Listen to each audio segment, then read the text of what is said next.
Hello বন্ধুরা, শীতকালে খিচুড়ি খেতে তো সবারই খুব পছন্দ। তো দেখো আমি আজকে ঝটপট বানিয়ে নিয়েছিলাম খিচুড়ি। আর তার জন্য আমি করেছি কড়াই তেল দিয়ে আলুগুলোকে ভেজে নিয়েছি একটু নুন আর হলুদ দিয়ে। আর আলুগুলো যেহেতু সাইজগুলো খুব ছোট, তাই আমি গোটা গোটা রেখেছি এখানে। তো আলু ভাজা হয়ে যাওয়ার পরে ওই কড়ার মধ্যে আমি ছোটো ছোটো করে কেটে রাখা ফুলকপিগুলোকেও ভেজে নিয়েছি।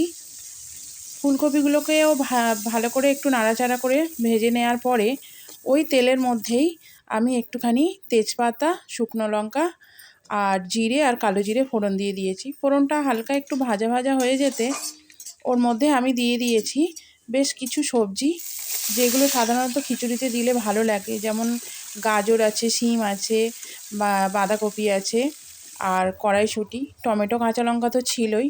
তারপরে আমি একটুখানি হলুদ গুঁড়ো আর জিরে গুঁড়ো দিয়ে ভালো করে সবজিগুলোকে ভেজে আর কষে নিয়েছি। ভালো করে কষে নেওয়ার পরে আমি ওর মধ্যে দিয়ে দিয়েছি আগে থেকে ভেজে রাখা ডাল, আর একটু মুসুর ডাল আর চাল ভালো করে ধুয়ে পরিষ্কার করে রেখেছিলাম। তো ওটা দেওয়ার পরে কষে নিয়ে দেখো জল ঢেলে দিয়েছি আমি। কষা রেডি হয়ে গেছে। এবারে এটাকে আমি খানিকক্ষণ রেখে দেবো চাপা দিয়ে। তো প্রায় 10 থেকে 15 মিনিট চাপা দিয়ে গ্যাস কমিয়ে রাখার পরে দেখো আমাদের খিচুড়ি পুরো রেডি হয়ে গেছে। এখানে একটু নুন আর চিনি দিয়ে দিলাম স্বাদ মতো। তো রেডি পুরো আমাদের খিচুড়ি। শীতকালে খিচুড়ি খেতে তো আমার মনে হয় সবাই খুব পছন্দ করো। তো যদি ভালো লেগে থাকে তাহলে ভিডিওটা অবশ্যই লাইক করে দিও আর শেয়ার কমেন্টও করো। আর লাস্টে নামাবার আগে একটু ঘি আর গরম মশলা দিয়ে দিয়েছিলাম। তো দারুণ খেতে হয়েছিল।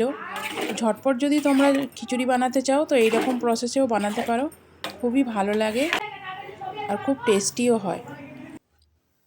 দেখো এখানে আমাদের খিচুড়ি সার্ভ করা হয়ে গেছে। কেমন লাগলো অবশ্যই কিন্তু তোমরা জানিও। খিচুড়ির সঙ্গে এখানে মাছ ভাজা, বেগুন ভাজা আর পাঁপড় ভাজাও ছিল।